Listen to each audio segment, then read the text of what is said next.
We travelled by hauler, clandestinely, until we had reached the planet. No markings, no threat. When in high orbit, we scanned the planet for advanced war specs. None was in place. Yet. Some of the ships coming to and from the spaceport were not a design of the Imperium. These filthy traitors will pay. As the old adage goes, never trust a Xenos bearing gifts. This is how Xenos laid the trap. They make wild promises of a better life and pay up in trinkets and tech and anything else they think will get their foot in the door. When that has happened, it is a swift descent into their clutches. Xenos. Never ever trust anything they promise, provide or proffer. They want us all dead. But some are cunning enough to wait generations to attain their goal. Never trust a Xenos, under any circumstances, gifts or no.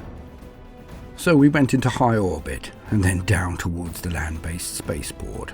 On the way, our platoon was dropped. It was timed perfectly.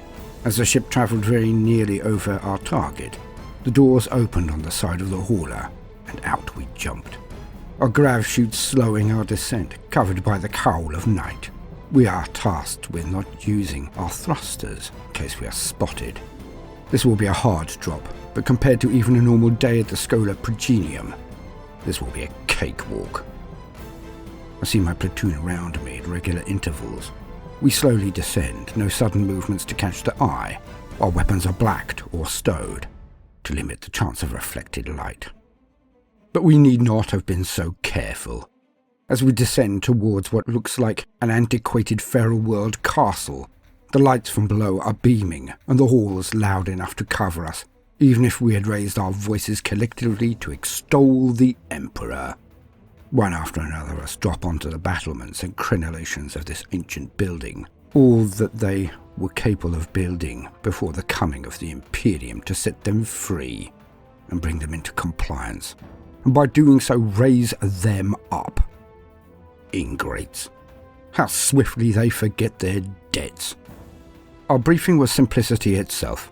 Tithes had not been paid for decades, and observers had been sent.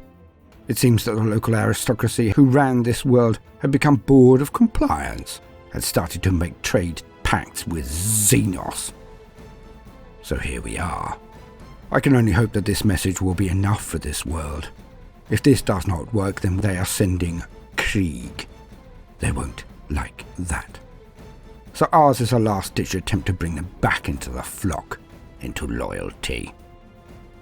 I see a lone guard in front of me on the battlements, walking his rounds as always. He has not heard me. He is looking down into the courtyard where some fop is staggering around while throwing up a week's worth of rations for most. Probably a year's worth of any form of alcohol ration as well. I land daintily, quietly, and take 10 quiet steps to be behind him. I put my hand over his mouth and with the other hand slip a knife into his back in just the right place. He struggles for less than 2 seconds before he is slacking my arms. I slowly crouch, placing him on the ground, as I see a score of my colleagues do the same from around other areas of the battlements and rooftops. We move as one. We are well trained. Everyone knows their role and performs it to the letter. Within a minute, there are our watchdogs on the walls, preparing to cause carnage when we do what we have been sent to do. For my part, I am standing on a high platform with a dozen of my fellows, and we look down on the great hall. I have to refrain from hawking and spitting as I see what is transpiring below. Xenos, being feasted, being feted, being lavishly fawned over. One entire side of this 50-setting table is filled with blue aliens without any nose. Their expressions are blank, but their words seem warm. And the traitors on the other side of the table, lords, ladies, merchants and morons, are all lapping it up. clapping and cheering at points as the leader of the blue monstrosities raises toasts, pretends to be human. My gorge rises, but I do not have long to wait. Our sergeant gives us all the signal, a silent thumbs up, and we act in concert. A dozen grenades are dropped over the side. The impact and the crescendo of the explosion slams into us, all as we stand far away from the edge, but our helmets protect us from being deafened. In one smooth and fluid motion, we all then advance one step and level our hotshot las guns over the side and fire. We fire at anything that is still moving. There was not much. The entire aristocracy of this world has just been removed. The trade delegation of the Xenos filth will not know it was us and potentially suspect a betrayal from the leadership of this errant planet. They will not react well. So with one strike, one action, just one platoon, we have pushed this world back into compliance. They will simply have no choice now but to stand and fight their erstwhile allies.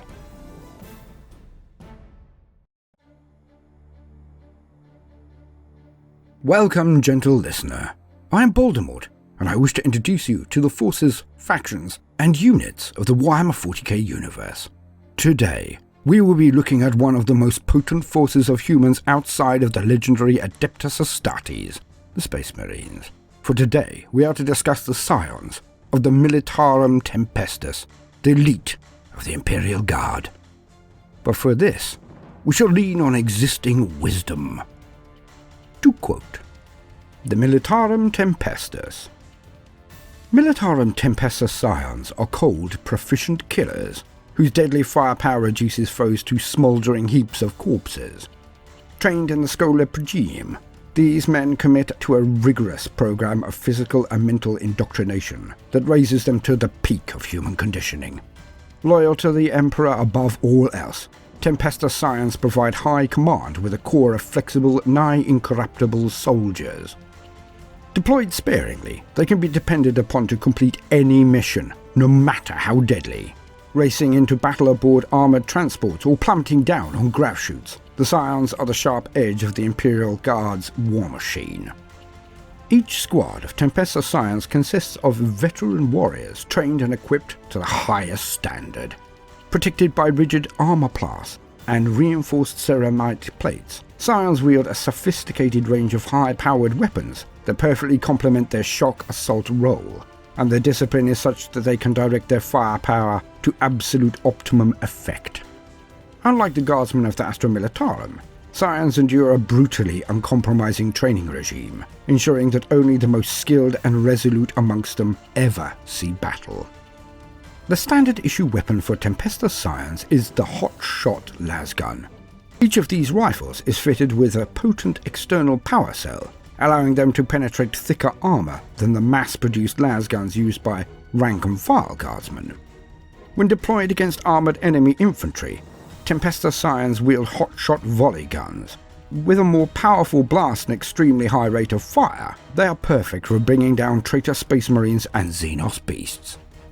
Militarum Tempestus Scions are often viewed with fear or resentment by the regular troops.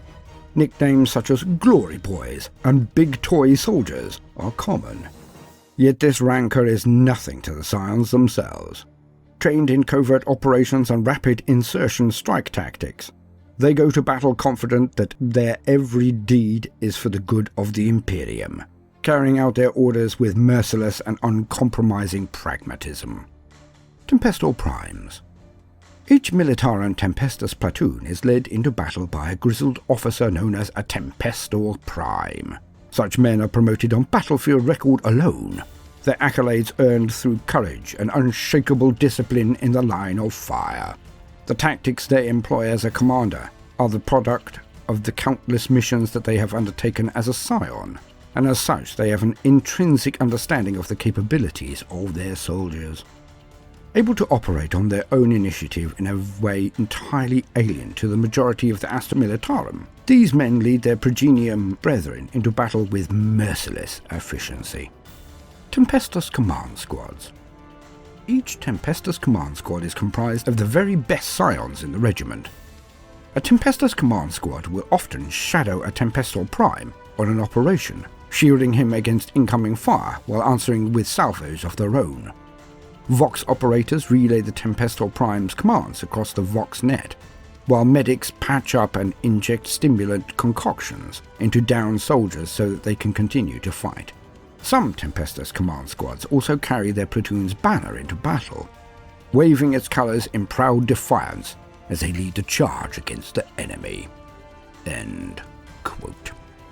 One of the most interesting pieces of equipment that the Tempestors have is the grav chute. And again, for this entry I shall lean on existing wisdom. I do not see the point in reinventing the wheel. To quote, "A grav chute is a small backpack-size anti-gravitic device that allows Imperial troops to float safely to the ground on a column of anti-gravitic force from any height in a world's gravity well, including suborbital heights. A grav chute contains a generator that emits suspensor fields that can carry the force of gravity at the particle level, and two small promethium-fueled thrusters on each side of the pack that provide some directional control as well as contribute to the chute's aerobraking effect. A grav chute is used to drop Imperial troops directly into combat from either a low-flying aircraft or from a vehicle operating in a planet's upper atmosphere.